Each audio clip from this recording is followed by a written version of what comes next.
everyone, Kelly Walters here, and today we are doing something just a little bit different in terms of content and education. This is going to be all about questions and answers from our beloved Skip Davis in our industry. I'm going to bring him on screen in just a minute, but with our Heat Press for Profit group, there are always a ton of questions, a ton of incredible questions about the heat printing industry and really custom printing. And we're going to bring Skip on, and this is going to be a very open conversation about getting started in the industry. We're going to talk about materials, we're going to talk about equipment, opportunity, and yes, we are going to talk about applications. So let's get into the talk of materials, equipment, and application, because these kind of all flow into each other and can essentially be one. It's how we get the product, right? And when we were talking about equipment, I know that there's been a lot of chat on, the Heat Press for Profit group about how you have built up one of your cap presses. And if you're in the group, then you know that Skip talks a lot about headwear, mixing medias, building dimensional logos, and really just, this is how I got it done. And I got it done by producing quality work. And just so everybody knows, and I'll say it instead of, Skip, but he's got both a max cap press and a 360 hat press. He did talk about t-shirts, so he's got flat presses as well. But I think the biggest thing between the max and the 360 is understand why he has both and how they both bring him value in understanding the type of customers and artwork he deals with. Because when you talk about, the analogy that I had earlier, it went out of my head, but I think it was along the lines of, I can have both an auto clam and I can have a dual. If I am pressing goof proof all day long and it's 6 to 8 seconds, yeah, the dual is super, super, super efficient, and all I have to do is this. Yeah. But for the auto clam, with that manual open in that short time, I'm probably going to have more anxiety on the dual, feeling like I can't keep up with it.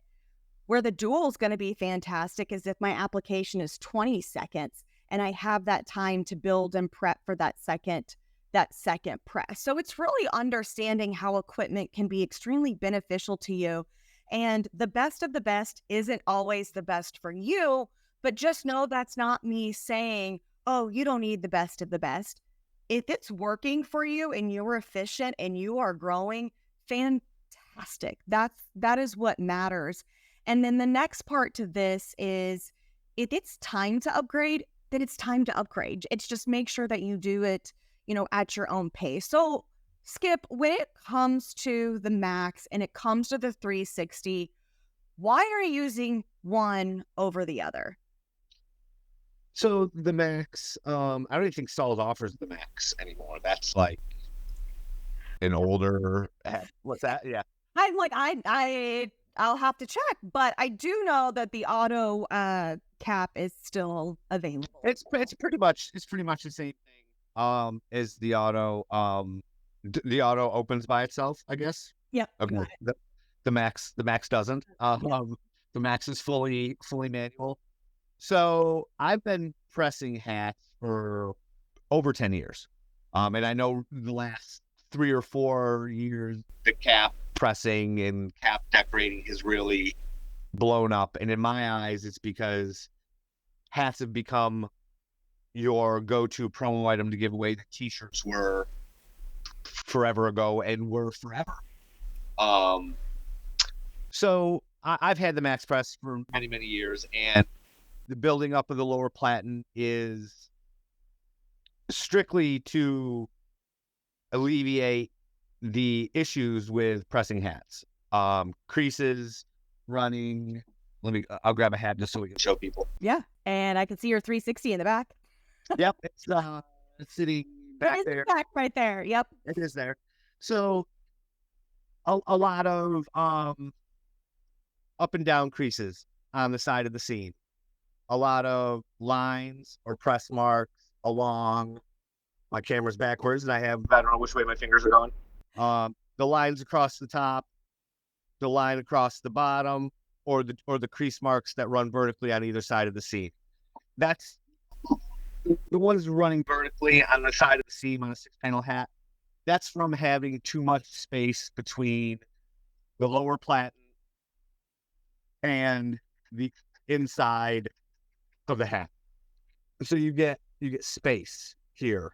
So the buildup is strictly to accommodate the space on multiple styles of hats, dad hats, structured hats, any kind of hat. So the buildup is strictly that. The buildup is to alleviate any issues with creases, press marks, getting softer edges. One of the issues with getting the mark along the top here, from here to here, is the hard edge of the upper platen coming down on the lower platen. So my buildup isn't necessarily just building up, but it's also like wrapping over the tops and the sides to create almost like a third of a circle. Sure. Like to soften those edges. So twofold: alleviate the space between the lower platen and the inside of the hat, and to soften the edges.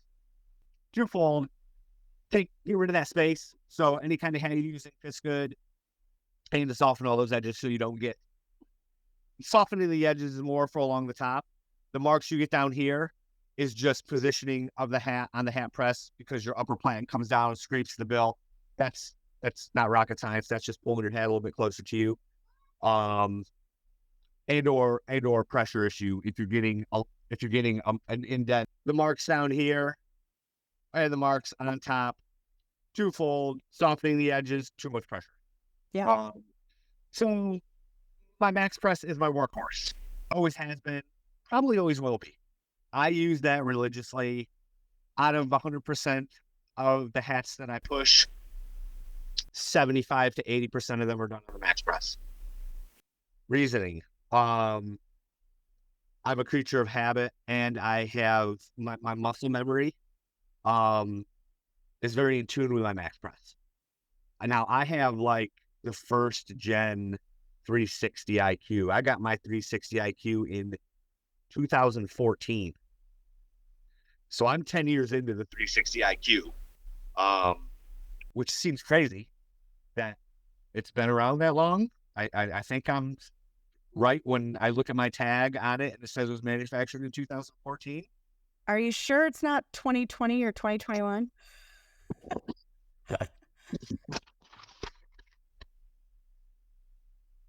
Yeah, I'm wrong. You're right. Okay. Why I've told that to more people than I can remember that. Strange. Okay. Either way. So the IQ has been around a while. Like the brain of the press has been around. So like the Fusion IQ, the Air Fusion IQ, Right. the 360 IQ, that's the newer one. But the IQ, the brain, yes, that has definitely been around a while. So yeah, 75 or 80% of the hats I push out. I have a weird saying that I've said forever too, is the less time you take, the more money you make. Sure. But you've got to be efficient. You can't screw stuff up. So it's kind of backhanded statement. I'm a very much I zone out. Like, you put me on a hat press and give me 200 hats, and I'm prepped and ready to go. If it does not require bottom heat, i.e. flex style, embroidered patches, leather patches, any of those things that need bottom heat. And I know people argue, well, then why do they give you bottom heat instructions for like flock and foam if you don't really need it? It's just an option. Yep. Like I tell people, take my information as a baseline, not in the truth or gospel. It's what works for me. Take it, fine tune it for you. Your settings might end up different, but take mine is whatever. Yeah. So unless it needs bottom heat, you're going to find me on the max press. I can load and unload it quicker. I don't have to finicky with the hat and the Richardsons and snugging them down, and heating them up, and getting that buckram soft and squeezing them down on there so you don't get the creases. I never get creases on my max press with the buildup. I've got it tuned in, zoned in, and stuff like that. And if I'm pumping out, it could be 20 hats, it could be 100 hats. If it does not require bottom heat, most of the time, I'm running my built up lower plat max press because I know it in and out. I know what I can accomplish with it. I know the versatility of it. I know I can mess with it. I can put the hat on different. I can do this. 360 is awesome, but some instances and some applications, it's easier for me. Notice I said not necessary for everybody. For me to use my max press because I can get the job done quicker. And it's easier for me to knock out the things I need to knock out versus just plugging in the 360 because, I have the 360. So I think that's like the a perfect little segue to the materials kind of comment, question, statements. And if you guys noticed, he said, patches, emblems, so flex style, embroidered patches, leather. That's when he's using his 360. It's not that he can't use, upper materials on that, but he keeps the upper and lower heat preserved for the 360 versus turning that lower heat off. But he has built up another press to make it extremely efficient when it comes to loading on all those wanted hats that might be a little troublesome in terms of application or having like the bump or the space between the front part and the platen. And that's where he becomes more efficient, is on what I'm going to call a basic press. And that's because he just needs that upper heat versus that upper and lower, and then constantly kind of worrying, did I turn it on? Did I turn it off for when he needs the 360? So this is where I think it's pretty cool, because I think you said about 75% of your business is in direct to film or HTV, where the other 25% is in your patches and emblems. And with the way headwear has grown, a lot of people have gone straight to patches and emblems instead of using HTV or direct to film or even screen printed transfers. But I think that's something that keeps you unique to what is available and truly customizing. I'm obsessed with patches and emblems and will forever be a patch and emblems girl, but I also love mixed media. And for that, I think when we are looking at creating something that not everybody sees, that's the incorporation of foam and flock, which is an HTV, specifically CAD cut soft flock and CAD cut soft foam that you can find on Stahls.com. So how is it that you find vinyl still relevant for your business when so many people are like DTF, or patches and emblems? What is it, one of those things that material keeps pulling towards you? Well, I'm a glutton for punishment, as well as other things, but I use I stock a lot of Premium Plus and I stock a lot of Ecofilm. Ecofilm, everybody knows I talk about Ecofilm. I was the Ecofilm fan when it was only offered through Imprintables Warehouse before Stahls bought Imprintables. They actually got rid of it, and I was heartbroken. And then they brought it back, which was awesome because that was what I was using on my hats religiously. So I stock a lot of Premium Plus, a lot of Ecofilm. Premium Plus, anything, t-shirts, more so apparel. Ecofilm for hats, Premium Plus for polyester, t-shirts, hoodies, anything else you can think of. I pressed some shirts this morning with Premium Plus. And to go back real quick, my max press is still on because before We have the call this morning. I did 6 hats real quick with some DTF straight to the hats, and I use my Max Press. But back to why I still use HTV is depending on the application, the amount of colors, the amount of shirts. If I can do it in house and get it out the door quicker and know that that customer isn't going to come back to me and want 100 shirts of the same that I gave her 10 of. So now I don't want to cut 100 shirts worth of Premium Plus. Then I'm going to do it in house out of HTV to get the job out the door quicker to free up time and to free up for other jobs. But I also really like the look and feel of the Premium Plus. It's probably the nicest feel of anything that I put on apparel. I love it. So I still utilize HTV. I mean, outside of Flock and Foam, which I buy all the time just because of creating the emblems and stuff, but just strictly HTV, I still run a lot of jobs that are HTV where people will be like, oh, why would you just order transfers for that? Why are you going to waste your time cutting it? That's a waste of time. You got to cut and weed. Getting back to I'm a glutton for punishment. Um, I can have my cutter cutting Premium Plus while I'm pressing shirts. Yeah. I don't have to wait for transfers to be made and shipped to me. So I can double up my efficiency and my time by letting my plotter run while I'm pressing shirts.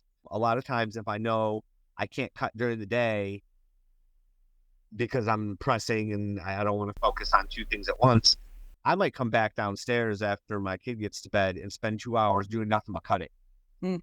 and prepping for the next day. That way I don't have to waste that cutting time the next day. All the cutting's been done at night. I show up in the morning, come downstairs, I can start weeding automatically. And I come from the sign world.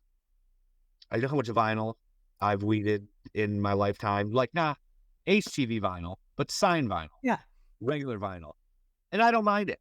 A lot of people are like, oh, I hate it. It's blah, blah, blah, blah, blah. I did it for so many years prior to getting into clothing that it doesn't faze me. I don't care. I work from home. I have a TV in my shop. You know, my wife comes downstairs like, half the time I think you're down here watching TV. Or I put stuff on the TV that I can listen to versus people watching or listening to podcasts. You know, I'm not sitting down here watching TV. But if I come down after my kid goes to bed, I can let the plotter run and I can sit here and watch TV. But yes, I do still use a lot of HTV because if I can pump it out and get the job out quicker instead of waiting for transfers to be made and shipped to me and then having to press them, that's a bonus. And just being able to create with the layering and stuff like that with the HTV. I'm a very tactile kind of person. That comes from the sign world as well. Layering vinyl. I like the aesthetic of it. I like the way it looks. I think the customers of mine that get stuff with Premium Plus and or hats with HTV outside of the foam and flock really like the way that it looks. And I think that's kind of how I got the notoriety of the look of my hats and the style of my hats is because prior to the advent of DTF, and we'll even go back to where people aren't even know what I'm talking about. What was it? That turned into Ultra Color Max, Stretch Litho Max. Oh, stretch litho. Yeah. I love that stuff. That stuff was awesome. And I started using that on hats and stuff like that. And then it progressed from the Stretch Litho to what we now know is Ultra Color Max, Ultra Color, I think it was Ultra Color Soft, Ultra Color Max, and all the DTF, which if you're familiar with Stretch Litho Matte, it was a form of DTF. It came on that plastic crunchy carrier, but it wasn't necessarily digitally printed like the DTFs that we know right now. So yeah, I was a big stretch litho mat, whatever, that I used forever. And I was distraught when they got rid of that, but then it turns into DTF. But Yep. or DPF, stretch lithomat. It was all HTV applications. Layering on hats was a big thing that I did with EcoFilm and stuff like that to try to, you know, just make something new looking. Because let's face it, the screen printed transfers on hats, very finicky, very tough. Um, doesn't want to hold nice, crisp, clean lines because with the pressure on a hat press, kind of bleeds and smashes things out. The only screen printed transfers I like on hats is puff, but then I even like cutting the HTV puff for hats. So outside of my emblems and stuff that I create myself, um, the puff HTV and then EcoFilm.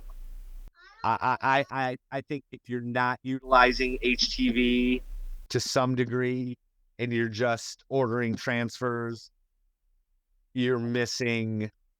How do I want to put?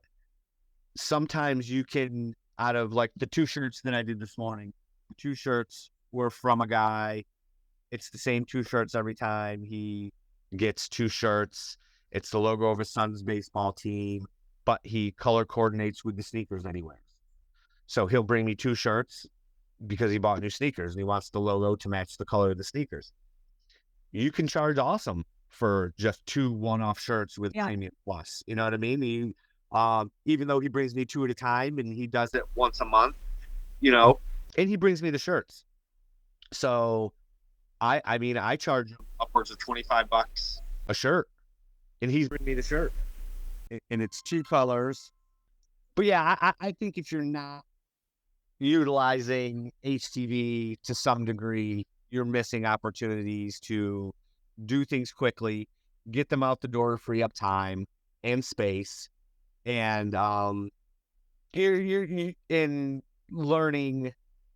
And here we might segue into another topic is learning how to do things in house versus strictly relying on uploading your artwork and sending them out for transfers. So yes, and you hear that a lot. Well, people are like, "Well, how you doing this? How you doing that? Are you sending your artwork out to Stahls?" No, I'm cutting everything in house. Oh well, I don't have a cutter. Yeah. Well, that poses a problem, don't you? You're in the apparel decorating business and you don't have a cutter. All you're relying on is, and no knocks, all you're relying on is Easy View and Easy Designer or whatever it's called. Yeah. I'm not even sure. And screen printed transfers because I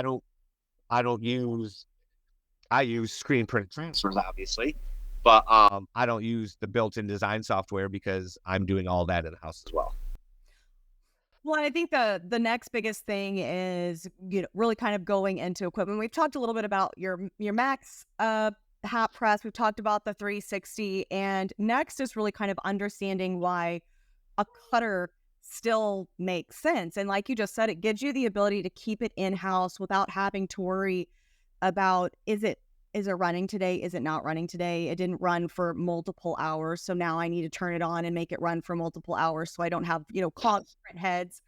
But when it comes to cutters, there's been a lot of questions about craft cutters. And I know that that's not your specialty, but I think the importance goes back to understanding why a craft cutter can be beneficial and then why it makes a little bit more sense to upgrade to something more industrial. And yes, I have the Graph Tech, but I also have, the Silhouette right there. And for those that are getting, kind of transitioning from the craft cutter world into more apparel decoration, I think it's important to remember that there's going to be some materials, there's going to be some things that are just not going to work or work well with a craft cutter. And that's why something a little more heavy duty comes into play. But keep in mind, you don't need to spend 2-3 grand to get something that's industrial, top of the line. There's other options. And I know that you've had your cutter for how long? My cutter I bought in 2009. In a weird story. I started in 2006 decorating while I was at my other job. So I did it for 2.5-3 years before I left my job and started my company. I was using the cutters at work. I was buying material. I was staying after work at the sign shop using their cutters to cut stuff I needed to press because I didn't have a plotter.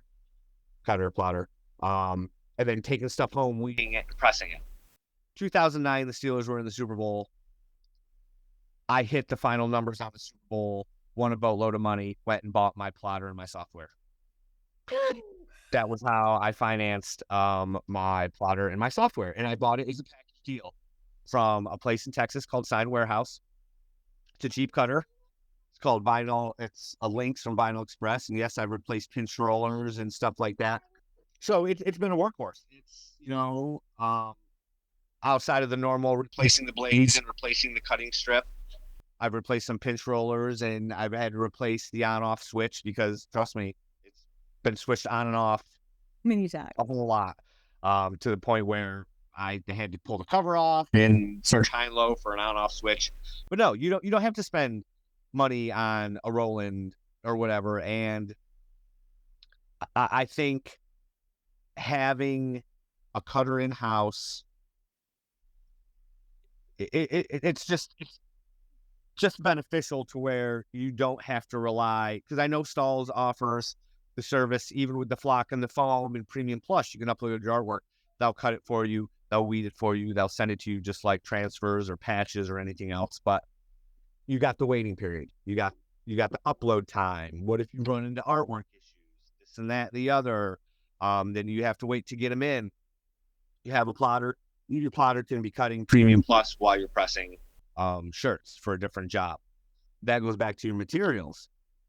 You can explore other materials if you have a plotter in-house. My flock and my foam, the emblems that I create with the flock and the foam. People like, how are you cutting that? Are you sending your artwork to Stahls? No, I cut all that stuff in-house. Then it gets to know, well, what software do you have? What plotter do you have? That's all irrelevant at this time right here for this conversation. But yes, I don't think you can make it in this industry if you want to turn it into a full-time gig without having a cutter of some sort at your disposal in-house. It blows my mind when people message me and ask me about things that are like, oh, we don't have a cutter. We design everything through the websites and order transfers and press them. Just fine, I guess. But I couldn't survive without.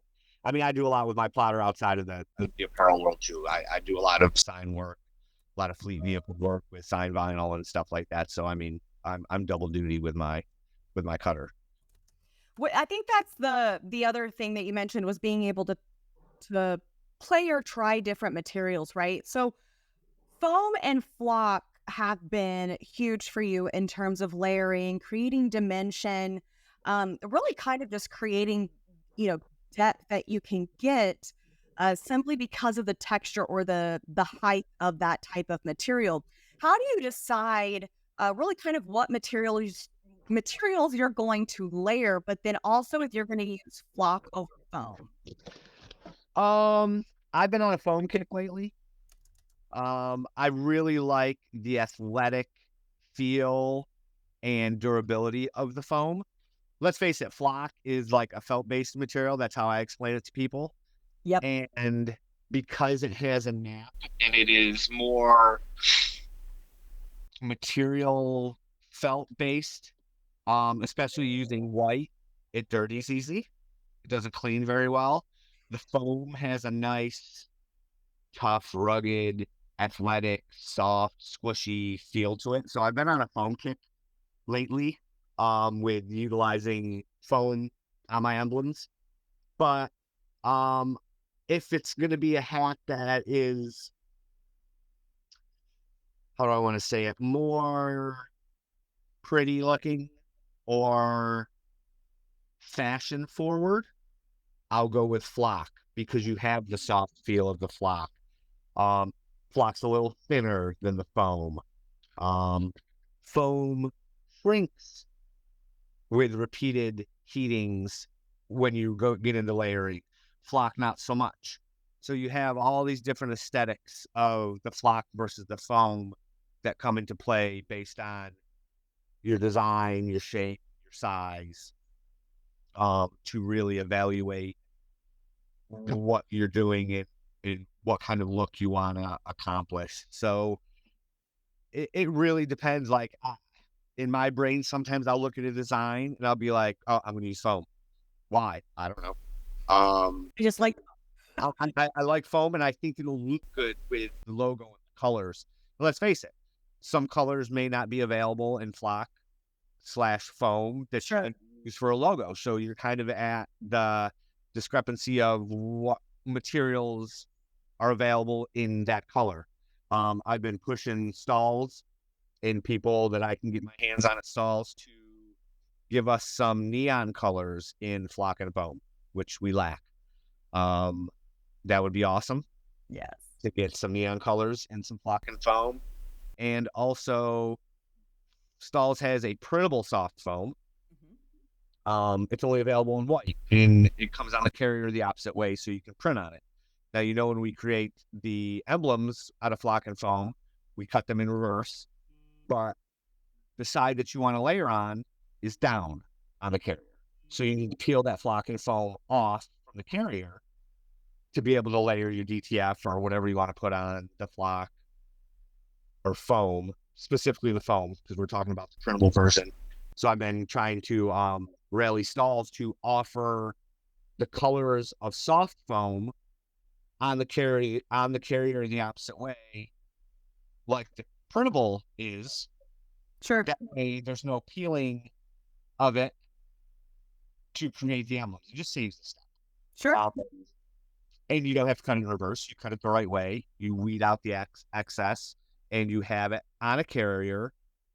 So twofold, on a carrier, it gets rid of a step of having to peel it. But also, when you peel the foam from the flock, it rolls. Yeah.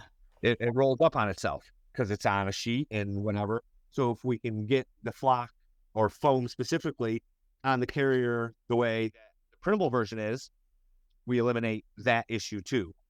So we eliminate it getting a little bit smaller and trying to line up to create your emblems.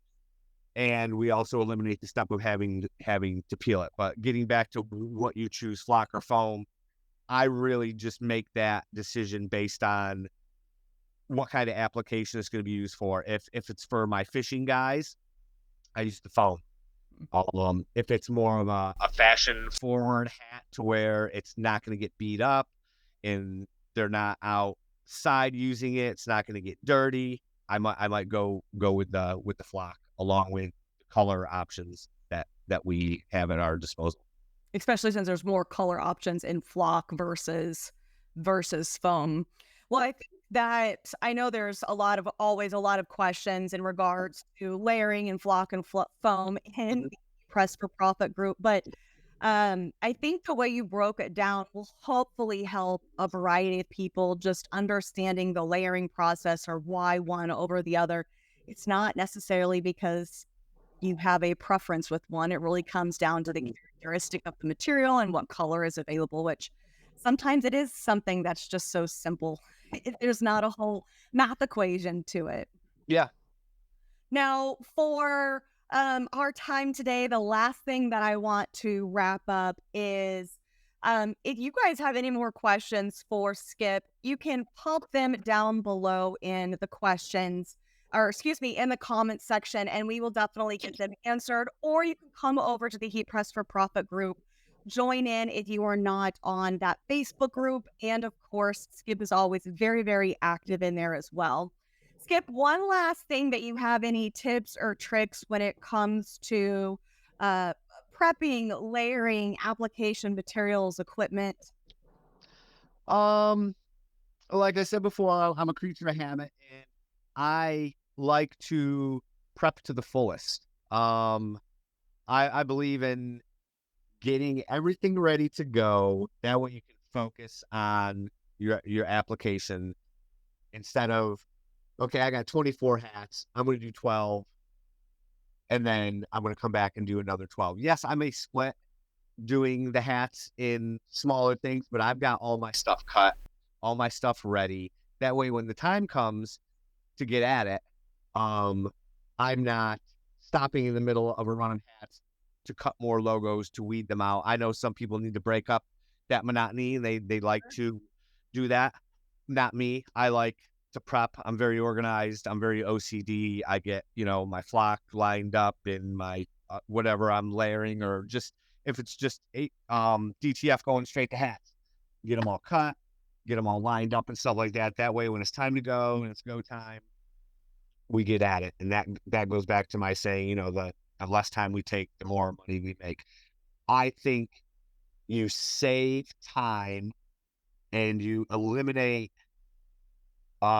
issues or screw ups if your prep is on point versus kind of being willy-nilly all over the place with your materials and this and that. Like if you've got everything cut, but you've got some of your stuff cut on a table that's over here, but your press is here, and then you got some other stuff over here on an area because that's the only open table space you have. I have all my stuff in front of me. So I'm not wasting time going over here, bringing stuff here, that's this and that. I'm very meticulous. And I think a lot of people, they get excited. Yeah. They want to do cool things and they get excited. Hey, I got my hats in, I got my new hat press. And that leads to screw ups, not paying attention, getting lost in what you're doing. And trust me too, going back to when you screw up things the most. Now that I think about it, I screw up things the most when I get interrupted. If I'm in a zone and I'm Yep. doing something and the wife come downstairs to ask me a question, that's when I lose track of what I'm doing and I pull the wrong transfer to put on the front of a shirt and I put the transfer for the back of the shirt on the front of the shirt, or vice versa, because I've lost my zone. I've lost my focus to Yeah. where like, I got the front of the shirt on, or I got the shirt threaded to do the front, but while she's talking to me, I'm still focusing, but I grab the transfer that's for the back of the shirt and I put it on the front of the shirt. And many times she's come downstairs and I've screwed up right in front of her. And I'm like, we have to talk about this later. You have to go upstairs because I'm just going to like, I can't. And then it slows you down and you're like, you got to regroup. You got to mentally like get back into the zone and stuff like that. So prep is a big thing for me. And I said I split jobs, mostly smaller jobs. Like yesterday when I did 130 shirts, I did them start to finish. I can't do 50 of them and then go do something else and come back and do 50 of them and go back and forth like that. But yeah, I think prep and just having a good system, and that comes over time. You'll learn, you'll get your system down, production wise. The more you do it, and I think that's a big benefit for me at least is having those systems in place to where I know what I'm going to do. It's thought out. I don't show up and decide how I'm going to do something right before I do it. I already know what I'm going to do. I know how I'm going to do it. I have all the tools in place, and I just get after it. Yeah. Well, I think those are excellent tips because somebody's always looking for ways to be just a little bit more efficient, or, can I try something different to see if maybe it helps my brain? Everybody has, different thoughts and processes. And to that point, you have to, everybody, I always tell people, you have to experiment. You have to think outside of the box. It's like people text me, have you ever done this? I'm like, no, but do it. Try it. Like, why? I mean, not that I won't answer your questions, but if you're asking me if I've ever done it before you've tried it, and you're not asking me because you're having issues, but you're asking me if I've done it, it doesn't matter if I've done it. You have to do it. Whether I've done it first, and you're not going to tell you how I've done it, you still have to do it if that's what you want to do. So try it first to see if you have issues before you're just wondering if it's possible. Because a lot of the things that I've made up or changed, material wise, or how I use materials to make new things, it was all out of necessity. And it was all like, can I do it? I didn't have anybody to ask. I didn't have anybody to text me a Facebook Messenger that I could say, hey, have you ever taken DTF and put it on its own and an emblem of your own or whatever? That came about strictly as a necessity for a job. And I reached out to Stahls and they told me they couldn't do what I wanted to be done. Yeah. And I had to figure out how to accomplish it myself. So Don't be afraid to take chances. Trial and error. You're going to screw up. Like I said, how many koozies did I screw up yesterday just because I wasn't paying attention and was forgetting about what I was doing because I was in a rush. I wanted to get them done. 24 koozies. That should have been like, I had all the HGV cut. We did everything. Those 28 koozies should have been like 15-minute job. Yeah. 2 hours later, in 25 extra wasted koozies later, I could have pulled my hair out if I had any. But but that's, you know what I mean? That goes back to you're gonna screw up, and it's part of what we do. It's gonna happen, and there's nothing you can do about it. Not everybody's perfect, and you're never gonna go the distance without screwing things up at some point. That's just where it is. You learn, you live and you learn, and you compensate for it, and you get back on it, do it again. Well, Skip, thank you so much for allowing me to pick your brain with some of these questions that have been going through our group. I truly, truly appreciate your time. And I'm sure there will be a plethora of questions again soon. Absolutely. Thank you for having me.